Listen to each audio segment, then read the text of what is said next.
नमस्कार, मैं doctor Kailashpati Goswami, professor Hindi विभाग, डीवी स्नातकोत्तर महाविद्यालय सिवान। ऑनलाइन वर्गाध्यापन के तहत आज मैं कक्षा त्रिवर्षीय स्नातक द्वितीय खंड हिंदी प्रतिष्ठा में चतुर्थ पत्र पर चर्चा करने जा रहा हूँ।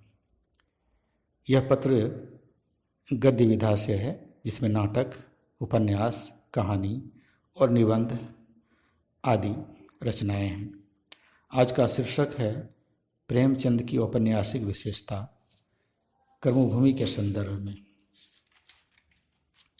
जैसा कि हम जानते हैं, प्रेमचंद के साहित्य जगत में प्रवेश करने के साथ ही हिंदी उपन्यास में एक नया मोड़ आया।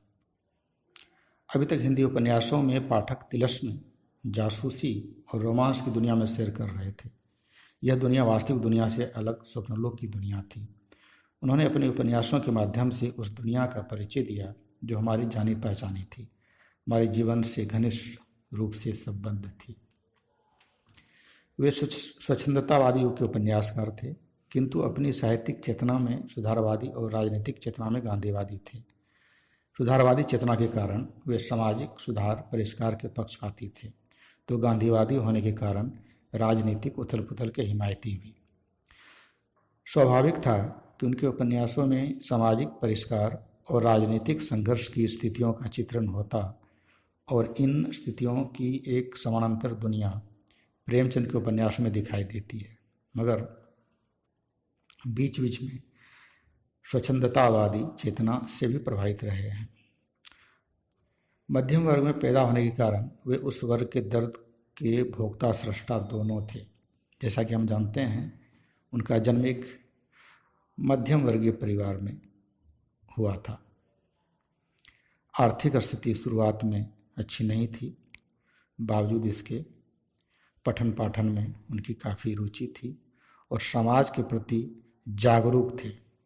उनके चतुर्दिक निम्न वर्ग की गरीबी और उच्च वर्ण के शोषण की सुरंगें थी।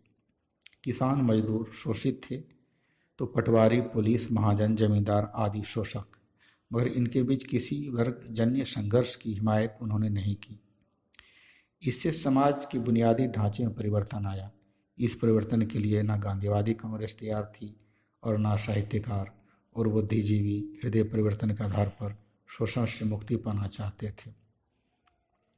यह वह दौर था, यह वह समय था जब समाज में जमींदारी, सूदखोरी, गरीबी, अत्याचार आदि अपने चरम पर था। प्रेमचंद के समय व्यक्ति समाज से जुड़ा हुआ उनका अनिवार्य अंग था। वह समाज की दुनिया में रहता था, उसकी कोई अलग दुनिया नहीं थी। समाज की व्यवस्था को दृढ़ बनाने के लिए वे उस बुराइयों को दूर करना चाहते थे जो व्यवस्था को विकृत कर रही थी। प्रेमचंद के उपन्यास अपने विकास में प्रायः व्यवस्थित, समतल और बद्ध हैं।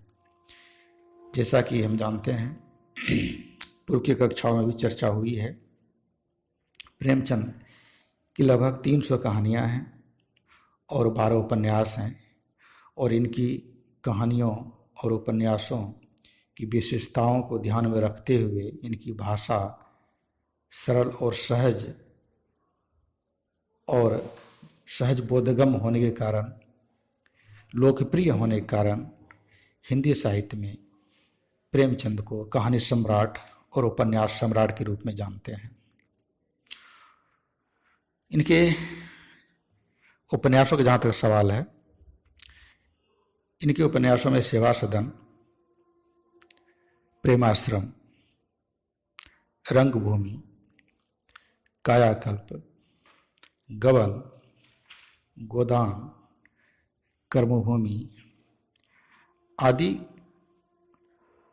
कई उपन्यास हैं जो इनकी अमर कृति है, इनकी अमर कृतियाँ हैं। जहाँ तक कर्मभूमि का सवाल है, कर्मभूमि का संबंध गांधी इरविन समझौते से प्रभावित है। प्रेमाश्रय रंगभूमि की भांति कर्मभूमि में भी पराधीनता, दमन, बेदखली, अंग्रेजों के अत्याचार के विरुद्ध जनता का संघर्ष चित्रित किया गया है, किंतु सारे संघर्षों का अंत समझौतावाद में हो जाता है। अन्य पात्रों की बात तो दूर रही, स्वयं अमरकांत वकील, जो प्रेमचंद की कर्मभूमि का आदर्श पात्र है, काफी ढुलमुल और घोर समझौतावादी है। उनकी दृष्टि में किसानों की समस्या का हल समझौतावाद है। यह हल ना तो राजनीति में ही किसी को अच्छा लगता है और न उपन्यास में ही इसका औचित्य ठहरता है। यह तो यहाँ प्रेमचंद के औपन्यासिक कृतियों का संक्षिप्त आकलन है।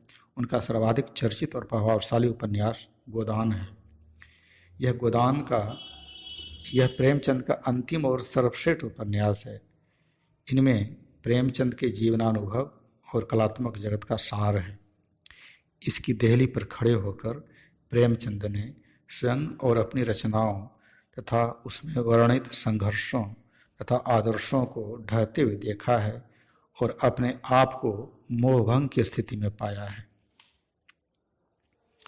इसके पूर्व तक प्रेमचंद पुरानी व्यवस्था में ही सुधार परिष्कार के पक्ष में रहे। जैसा कि पहले भी चर्चा हुई है, प्रेमचंद की रचनाओं को देखने से पता चलता है कि जो उनकी प्रारंभिक रचनाएं हैं वह प्रायः आदर्शवादी है, लेकिन बाद में प्रेमचंद यथार्थवादी विचारधारा के हो गए और उनकी वह बाद की रचनाओं में वह परिलक्षित होता है। छोटे मोटे आंदोलन संस्थाएं आदर्शवादी व्यक्ति की व्यवस्था में परिवर्तन ले आ सकते थे। इसे उनके अनेक कहानी उपन्यासों में देखा जा सकता है। जहाँ तक कहानियों का सवाल है, बड़े घर की बेटी में संयुक्त परिवार की आदर्श गृहस्थी को बेटी टूटने नहीं देती। उसी तरह प्रेमचंद की पंचायत दूध का दूध पानी का पानी करती है। वे इस पंचायत पारस्परिक संबंध, ग्रामीण संस्कृति रक्षा रंगभूमि में करते हैं। दहेज प्रथा, महाजनी सभ्यता, अनमेल विवाह, पुलिस जमींदार के अत्याचार की चर्चा वे अपने प्राय सभी उपन्यासों में करते रहे, किंतु उन्हें विश्वास था कि हृदय परिवर्तन या व्यक्ति बलिदान से व्यवस्था में कोई न कोई अच्छा परिवर्तन अवश्य आएगा।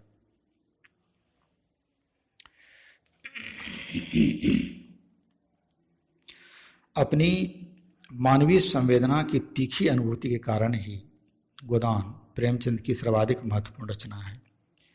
20 आने का गोदान देकर होरी मर जाता है, किंतु अपनी विवशताओं, गरीबी और अकेलेपन में जीवित बच जाता है।